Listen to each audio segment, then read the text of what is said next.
जर तुम्हाला दरमहा SIP करून मोठा फंड निर्माण करायचा असेल, तर तुम्ही SBI स्मॉल कॅप फंडचा विचार नक्कीच करू शकता. SBI स्मॉल कॅप फंड म्हणजे काय? तर हा fund equity small cap fund असतो आणि हा फंड बाजारातील स्मॉल कॅप कंपनीच्या शेअर्सला होल्डिंग करतो, इन्व्हेस्टमेंट करतो मित्रांनो. फंड कधी चालू झालाय? तर फंड हा 9 सप्टेंबर 2009. ह्याचे मॅनेजर आहेत आर श्रीनिवासन. बेंचमार्क आहे BSC 2050 मध्ये गुंतवणूक करतो आणि रिस्क लेवल आहे व्हेरी हाय रिस्क लेवल आहे मित्रांनो याची. तर फंड फंड हाऊस कितीचा आहे? त्याचा आकार किती आहे? तर त्याचा आकार आहे 40,000 कोटी मार्केट कॅप आहे मित्रांनो. आपण त्याला AUM असं आपण संबोधले जातो. म्हणजेच हा 40,000चा मोठा फंड असल्यामुळे हा नक्कीच लोकप्रिय आहे. परंतु भविष्यात आपण ह्याचा नफा आपण सांगू शकत नाहीये. ते जोखीम पण जास्त आहे. म्हणून आता हा फंड कुठल्या क्षेत्रामध्ये गुंतवणूक करतो? तर financial services, consumer goods, FNGC किंवा नंतर ऑटोमोबाईल सर्व्हिसेस, नंतर कन्स्ट्रक्शन लाईनमध्ये पण हा गुंतवणूक करतो. परंतु ह्याच्यामध्ये सर्वात जास्त जर वाटा असेल, क्षेत्रामध्ये गुंतवणूक करत असेल, तर तो फायनान्शियल सर्व्हिसेस आणि ऑटोमोबाईल सर्व्हिसेसमध्ये हा गुंतवणूक करतो. म्हणजेच भारतातील अर्थव्यवस्थेच्या पायामध्येच हा पैज लावतो मित्रांनो. आता ह्याचे आपण रिटर्न्स पाहू द्या. SBI स्मॉल कॅप फंड दीर्घकालीन गुंतवणूकदाराला चांगलाच परतावा दिलेला आहे.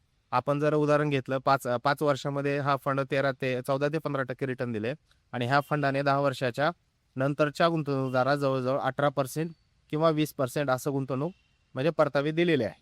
आता मित्रांनो आपण 5,000चं उदाहरण घेतलं तर बघा 10 वर्षामध्ये 12% ने आपण बघूया सर्वांचं. 10 वर्षामध्ये हा फंड 11 लाख रुपये देतो. 15 वर्षात जवळ-जवळ 20 लाख रुपये म्हणजे मिळते आपल्या रिटर्नमध्ये. 15 वर्षामध्ये 25 लाख आणि 20 वर्षामध्ये जवळ-जवळ 1 कोटीचं रिटर्न आपल्याला त्या फंडने दिले मित्रांनो. धन्यवाद. या फंडचे फायदे काय आहेत आता बघूया आपण. SBI सारख्या मोठ्या AMCचा फंड आहे. अनुभवी फंड मॅनेजर, दीर्घकालीन मजबूत ट्रॅक रेकॉर्ड आहे. भारताच्या वाढत्या स्मॉल कॅप फंडमध्ये गुंतवणूक करत आहे आणि 15 ते 20 वर्षाच्या कालावधीसाठी हा उत्तम पर्याय ठरू शकतो. आता इथे तोटे पाहूया. शॉर्ट टर्ममध्ये घसरण्याची शक्यता आहे. स्मॉल कॅप फंड हे सर्वांसाठी योग्य नाही ॲज अ इन्व्हेस्टर आणि म्हणजेच आपल्याला दीर्घकालीन आणि शॉर्ट टर्मसाठी हा फंड नक्कीच नाही आहे. तिसरं म्हटल्यानंतर आपल्याला मार्केट क्रॅश झाल्यानंतर हा फंड 30% ते 50% घसरण होण्याची शक्यता आहे. जर पेशन्स नसतील तर 100% तुमचं नुकसान होण्याची दाट शक्यता आहे. हे तोटे झाले. जर तुम्हाला ॲज अ इन्व्हेस्टर म्हणून 15 ते 20 वर्ष कालावधीसाठी संपत्ती निर्माण करायची असेल तर हा फंड तुमच्यासाठी चांगला ठरू शकतो.